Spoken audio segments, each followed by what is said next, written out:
They're doing things with their hands that are making a huge difference, and it gives your mind a sense of peace to be out in the garden.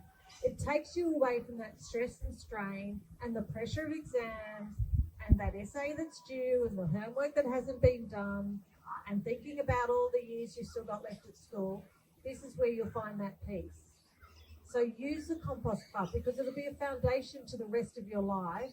And when you're older and you're out of school and you're building your own house and your own garden, whether you start off in a flat where you can have a little garden in your flat, you can still have a compost bin up there with your little worms in it, or whether you've got a house.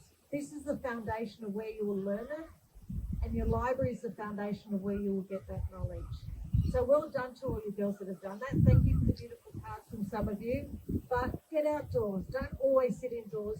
If you haven't tried the gardening and the compost club, get outside and give it a try because it'll make a difference to you. It will make you see the world in a different way.